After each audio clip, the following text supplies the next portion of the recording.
दोस्तों कुंभ 2025 कोई साधारण इवेंट नहीं है जो 12 साल में आता है, क्योंकि ये महाकुंभ है जो 144 साल में एक बार आता है। मतलब लास्ट 3 जनरेशन के बाद 144 साल अगर आप इसको अपने मौजूदा वक्त में देख पा रहे हैं और अटेंड कर पा रहे हैं तो ये काफी बड़ी बात है, क्योंकि ये महाकुंभ आपकी जिंदगी का पहला और आखिरी महाकुंभ होगा। तो इसलिए आइए जानते हैं इस डिवाइन कुंभ और कुंभ का इतिहास, इसकी हिस्ट्री और इसमें जो लोगों में मिसकंसेप्शंस हैं जिससे सही से इंडिया में रहने वाले लोगों को जानना चाहिए। दोस्तों 40 करोड़ से भी ज्यादा पिलग्रिम्स इस महाकुंभ में आ रहे हैं। 45 दिन के इस डिवाइन इवेंट में यूपी गवर्नमेंट ने करोड़ का बजट सेट किया है, जिसमें एस्टिमेट 25,000 करोड़ तो यूपी गवर्नमेंट अर्न भी करेगी, जिसका ये मतलब है कि आस्था और स्पिरिचुअलिटी के साथ यूपी की अर्थव्यवस्था और लोगों के रोजगार में भी बढ़त और मुनाफा होगा। आईपीएल के बाद ये सेकंड बिगेस्ट इवेंट है जिसमें इतना पैसा स्पेंड किया जा रहा है। दोस्तों कुंभ जो है वो 3 तरह का होता है जिसके स्पेसिफिक टाइम पीरियड्स हैं। पहला जो होता है वो है अर्ध कुंभ,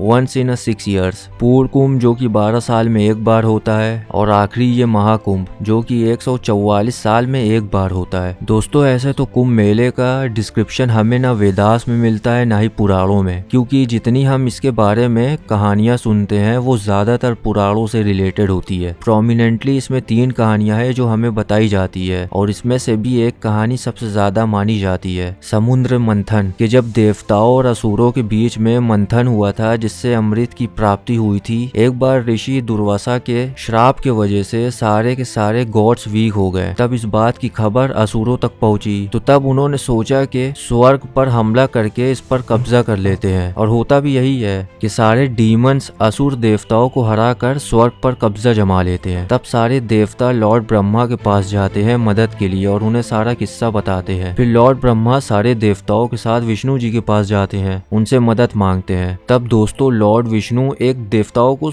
मतलब एक सजेशन देते हैं कि हम सबको समुद्र मंथन करना चाहिए, और समुद्र मंथन से अमृत की प्राप्ति होगी। मतलब समुद्र से अमृत निकलेगा जिससे इसको पीकर आप अमर हो जाओगे और मौत भी आपको मार ना सकेगी। लेकिन समुद्र मंथन का काम देवता अकेले नहीं कर सकते थे, तो उन्होंने असुरों की मदद लेना पड़ा। अब असुरों इस पर मदद करने के लिए राजी हुए, ये सोचकर कि जब अमृत निकलेगा तो ये अमृत उन असुरों को भी दिया जाएगा। दोस्तों यहाँ पर एक चीज बताना चाहूंगा कि कुंभ का मतलब पृथ्वी यानी हमारा प्लेनेट भी होता है और गढ़ा भी होता है। मंथन के बाद जैसे ही अमृत का कुंभ यानी गढ़ा निकलता है, और जिसके वजह से देवताओं और असुरों के बीच लड़ाई छिड़ जाती है। तब लड़ाई के बीच लॉर्ड विष्णु सवारी गुरुदेव पर उड़ गए अपना अमृत कलश लेकर, और जब ये जा रहे थे तब अमृत की 4 बूंद 4 जगहों पर गिरती है। और उसमें एक वर्जन ये भी है कि बूंद नहीं बल्कि 4 पूरा कलश, उज्जैन, नासिक, हरिद्वार और प्रयागराज। दोस्तों तभी से ये 4 जगह महातीर्थ बन जाती है। इस लड़ाई जो असुरों और देवताओं के बीच हुई थी अमृत को लेके, वो 12 दिन तक चली थी, और देवताओं का 12 दिन में से एक दिन इंसानों के लिए 1 साल के बराबर होता है। अब ये कहानी जो है स्कंद पुराण से ली जाती है, मगर अगर आप स्कंद पुराण पढ़े जो हर जगह प्रिंट में है तो वहाँ ये कथा आपको नहीं मिलेगी। दोस्तों अब ये हो सकता है कि इसके ओरिजिनल पुराने वर्जन यानी मनुस्क्रिप्ट में रही हो, मगर वक्त के साथ साथ स्क्रिप्चर में लूज कर दी हो, मगर ये बात समाज में अभी तक बाकी रही वैसी की वैसी। अब आइए थोड़ा कुंभ कैसे शुरू हुआ इसका जिक्र के बारे में वेदों में भी झांकना चाहिए हमें। दोस्तों अगर आप वेदाओं में जाएंगे तो उसमें भी कई ऐसे मंत्रास है जिसमें कुंभ शब्द आता है, लेकिन ये शब्द कुंभ मेले के लिए नहीं आता, बल्कि आपको जैसे बताया था कि कुंभ का मतलब गढ़ा भी होता है, साथ ही साथ पृथ्वी हमारा प्लेनेट भी। तो कुंभ का मतलब यहाँ पर वेद में दुनिया यहाँ पर घड़े से है। सिमिलरली एक मंत्र अथर्ववेद में भी मेंशन्ड है जिसमें कहा गया है कि 4 जगहों पर लगने वाले कुंभ मेले का डिस्क्रिप्शन मिलता है। ये मंत्र अथर्ववेद के 4थे कांड के 36वें सुक्त का 7वां मंत्र है, और स्टार्ट ही होता है चतुर कुंभान से, that it gives the details of 4 Kumbh Mela held at 4 places. दोस्तों सिमिलरली और भी कई वैदिक मंत्र मौजूद है जिसमें कुंभ शब्द आता है, लेकिन हम बस इस वैदिक मंत्रों से कुंभ शब्दों के बारे में जान सकते हैं। मगर कुंभ मेले का इतिहास कैसा रहा रहा है कुंभ मेला कैसा होता था ये कहीं वेदों में और पुराणों में डिस्क्राइब नहीं है। आज के मौजूदा प्रिंट वेदास और पुराणों में ये पॉसिबल है कि मैन्युस्क्रिप्ट ओरिजिनली हो पर वक्त के साथ खो दिया हो। दोस्तों कुंभ मेले का डिस्क्रिप्शन भले ही हमें न मिलता हो मगर आप हिस्टोरिकली और ट्रेडिशनली तौर पर देखें तो आपको कुंभ मेले के तरह काफी ऐसे सिमिलर उत्सव आपको मिलेंगे जहाँ एक खास मुहूर्त पर आपको होली रिवर्स के किनारे हिंदू इकट्ठा होते रहे हैं, क्योंकि सनातन धर्म में रिवर्स यानी नदियां पूजनीय रही हैं और this is actually happening since the beginning of Sanatan culture, जिसका एग्जाम्पल माघ मेला है। और माघ मेले जैसे ही मेलों का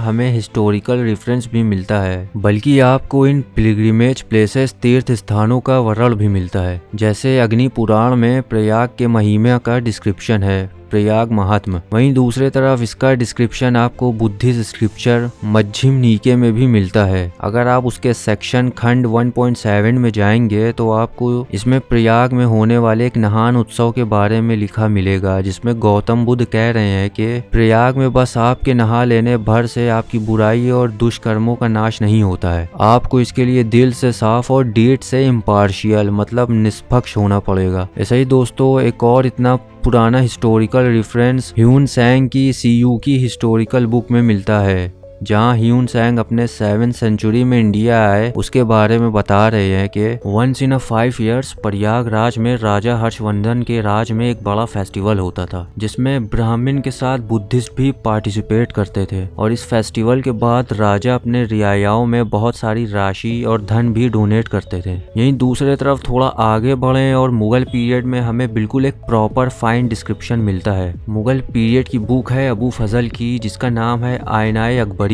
और उसमें अबू फजल ने ये लिखा है कि हिंदूस प्रयागराज को तीर्थ की सबसे बड़ी और पवित्र भूमि मानते हैं, सालों में इकट्ठा होते हैं और पवित्र स्नान करते हैं। इसी के साथ एक 16th सेंचुरी की एक और बुक है ताबाते अकबरी, जिसमें माघ के महीने में एक बहुत बड़े मेले का मेंशन किया गया है। दोस्तों कुंभ मेले की डिटेल्स हमें 2 और किताबों में मिलता है जो कि 2 मुगल पीरियड्स की है 17th सेंचुरी की, एक चहारे गुलशन और दूसरी खुलासते तारीख, जिसमें हरिद्वार में होने वाले कुंभ फेस्टिवल का लिखित डिटेल्स है, जिसमें लिखा है कि जब सूरज एरीज राशि में जाता है एंड जुपिटर एक्वेरियस, तब हर 12 साल में कुंभ मेला मनाया जाता है। तो आप में से कितने लोग इस बार इस डिवाइन कुंभ मेले में जाने वाले हैं? Let me know in the comment section and also if I make any mistake please correct me in the comment box. I hope दोस्तों आपको ये वीडियो पसंद आया होगा, so a like would mean a lot, so please consider hitting that button.